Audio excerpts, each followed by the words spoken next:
December 11th, 1978, 4 in the morning, a cargo bay at John F. Kennedy Airport. 6 armed men in ski masks walked out with roughly $6 million in cash and nearly $1 million in jewelry.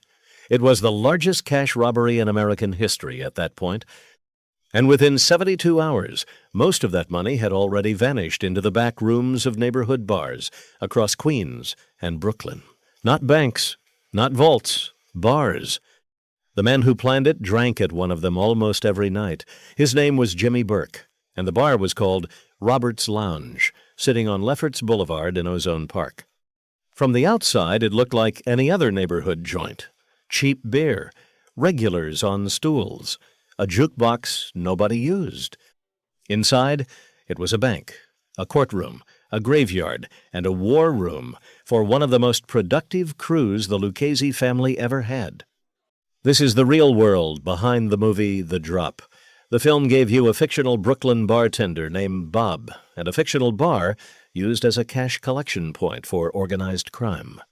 What it did not have time to explain is how that system actually worked, who owned the bars, how the money moved, why an ordinary man pouring drinks could end up in the middle of a life-or-death problem he did not create.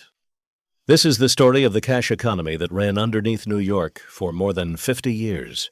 And here is the question nobody in that world would answer out loud. If a neighborhood bar could quietly move millions of dollars a year for the mob, why did anyone bother robbing armored trucks at all? You have to understand something about the American Mafia in the 1970s and 80s. The families were not primarily in the drug business, no matter what the movies tell you. Individual crews dealt drugs, sometimes against direct orders from the top. But the institutional money, the money that paid tribute up the chain every week, came from something quieter. It came from cash. Physical, untraceable, untaxed cash.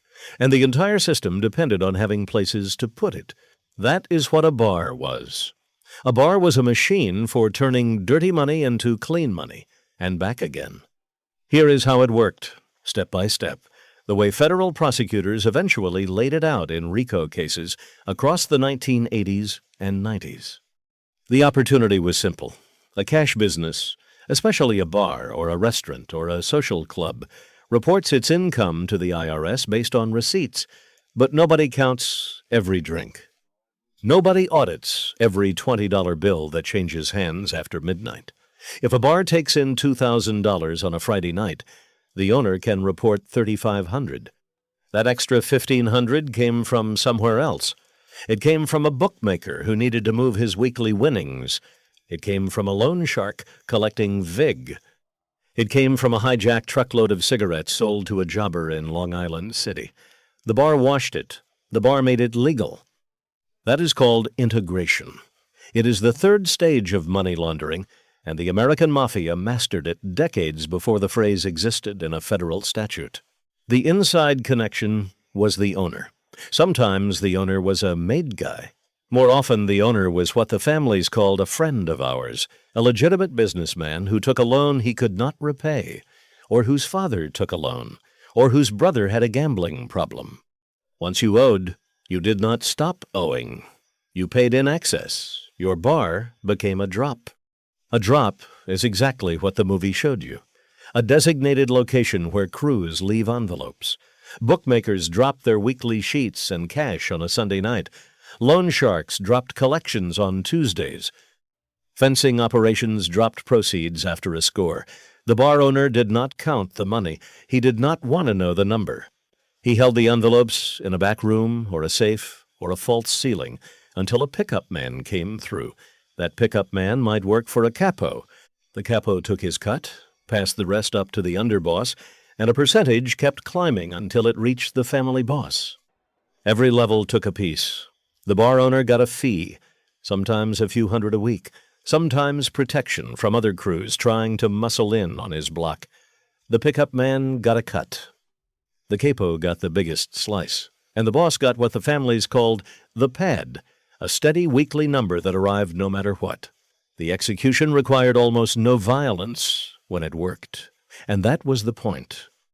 Robert's Lounge in Ozone Park is the best documented example we have. Jimmy Burke owned it. Burke was an Irish-American associate of the Lucchese family, meaning he could never be officially made because of his heritage. But he ran a crew that generated as much money as any made captain in New York. His protector inside the Lucchese's was a capo-regime named Paul Vario. Vario ran his own operation out of a cab stand and a junkyard in Brooklyn, but Robert's Lounge was where the real money passed through. Henry Hill, who later cooperated and became the basis for the film Goodfellas, described the bar in federal testimony and in his book with Nicholas Pileggi. Hill said the basement of Robert's Lounge had been used to bury at least a dozen bodies over the years. He said Burke would sit at the end of the bar, a scotch in front of him, and hand out envelopes to crew members who had earned that week. Hill said nobody who walked into Robert's Lounge as a problem walked out. That is the part the movies get right. The violence was real. But here is what the movies almost never explain. The violence was rare because the system worked. If your bar was a drop, and your drop was tied to a made family, nobody robbed you. Nobody stuck up your bartender on a Saturday night. Nobody broke into the office to crack the safe. The protection was structural. The neighborhood knew, and the neighborhood taught its children to know. Which brings us back to the $6 million from the Lufthansa heist. Jimmy Burke planned that robbery from Robert's Lounge. The insider tip came from a Lufthansa cargo agent named Louis Werner, who owed a bookmaker Burke controlled. Werner told the bookmaker about a currency shipment. The bookmaker told Burke. Burke assembled a crew of 6 men, most of whom had drunk at Robert's Lounge for years. They hit the cargo terminal on December 11th, 1978, and walked out with what court records later valued at approximately $5.875 million in untraceable currency, plus about $875,000 in jewelry. The money went straight to Robert's Lounge. And then something happened that changed the calculation forever. Burke started killing the people who helped him, not because they betrayed him, because he was worried they might. Over the next year, at least 8 people connected to the Lufthansa robbery were murdered. Some were found in car trunks, some were never found at all. Federal investigators believed several ended up in the basement Hill had described. The FBI could not prove any of it. Not the murders, not the location of the money, not Burke's role in the planning. Because the entire operation had moved through a network of cash businesses that left no paper trail, no wire transfers, no bank deposits above the reporting threshold. Just envelopes, changing hands in back rooms, in bars that looked like any other bar on any other block in Queens. That is what the federal government was up against in 1978. That is why the RICO Act, which had been passed in 1970, sat almost unused for a decade. Prosecutors did not yet understand how to trace conspiracies that ran through cash businesses. They were still trying to build cases one crime at a time, and organized crime was operating one system at a time. The system extended far beyond Robert's Lounge. Every family had them. The Gambinos ran cash through social clubs across Little Italy and Bensonhurst. Their headquarters was the Ravenite Social Club at 247 Mulberry Street, which functioned as both a meeting place and a collection point for decades. The Colombos ran their operations through bars and restaurants in Bay Ridge and Brooklyn Heights. The Genovese family, always the most disciplined and the quietest, ran their cash through storefronts and social clubs in Greenwich Village and East Harlem.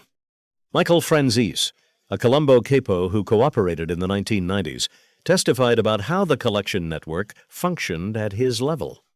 Franzese was known for a massive gasoline tax scheme that generated hundreds of millions of dollars, and that money had to land somewhere before it could be spent. Franzese described using restaurants, car dealerships, and yes, bars, as integration points. He said the rule was simple. You never wanted to be the guy holding the cash. You wanted to be the guy who knew where the cash was. Here is where it gets interesting. The men who owned these bars, the legitimate front owners, often did not consider themselves criminals. They considered themselves neighborhood businessmen who had made a series of small accommodations that turned into a life. They paid their tribute. They looked the other way. They kept their mouths shut. In return, they had a business that never got robbed, never got audited by an inspector who could not be reached, and never had labor problems. And then, if something went wrong, if the pickup did not happen, if an envelope came up light, if a robbery took the wrong bag on the wrong night, those men were suddenly on the wrong side of the same protection they had lived under for years. That is the world the drop was pointing at. A fictional bartender caught in a system he did not build, holding cash he never counted, answering to people whose names he was not supposed to know. The real bartenders in that position had one advantage the movie could not show. They almost never knew the full picture. Compartmentalization was the entire point. A bar owner knew his pickup man. He did not know the capo. He definitely did not know the boss. If the FBI came through, he could truthfully say he had no idea whose money it was. He was just holding an envelope for a guy named Tony. Which Tony? He never asked. That structure held for decades. What broke it was not better policing, it was cooperators. Sammy Gravano, the Gambino underboss who flipped in 1991 and testified against John Gotti, described the entire cash collection network from the inside. Gravano's testimony, combined with earlier work by Joseph Pistone during the Donnie Brasco operation from 1976 to 1981, gave federal prosecutors the map they had been missing. Suddenly they knew which bars, which social clubs, which restaurants, which pickup days, which envelopes. Anthony Casso, the Lucchese underboss who cooperated after his arrest in 1994, filled in more of the picture. Casso described a shakedown economy so systematic that entire industries in New York, construction, garment, garbage, fish, were paying a mob tax that eventually flowed into the same neighborhood cash businesses. A bar in Bensonhurst was not just a bar. It was one node in a network that touched every corner of the 5 boroughs. By the late 1990s, the network was cracking. Make guys were cooperating in numbers nobody had imagined a generation earlier. RICO prosecutions were dismantling entire administrations. And the cash economy that had made bars into banks was being replaced by newer, more sophisticated laundering schemes involving shell companies, offshore accounts, and eventually cryptocurrency. But the old system left scars. Bar owners who spent decades holding envelopes ended up on witness stands. Some cooperated. Some did time for refusing to. Some disappeared before they could be subpoenaed. What happened in the basement of Robert's Lounge has never been fully established in the public record, but Henry Hill went to his grave in 2012 insisting that bodies were there. Jimmy Burke died in prison in 1996, convicted of a separate murder, never prosecuted for Lufthansa itself. Paul Vario died in federal custody in 1988. The Lucchese family survived, weakened, restructured, quieter. Robert's Lounge closed decades ago. The building where it stood on Lefferts Boulevard has passed through other businesses since. Here is what the drop got right, and it is the thing most mob movies miss. The real danger in that world was not the shooter. It was the system. The shooter answered to a capo, who answered to a boss, who answered to a commission. The bartender did not answer to anyone he could name. He just held the envelope.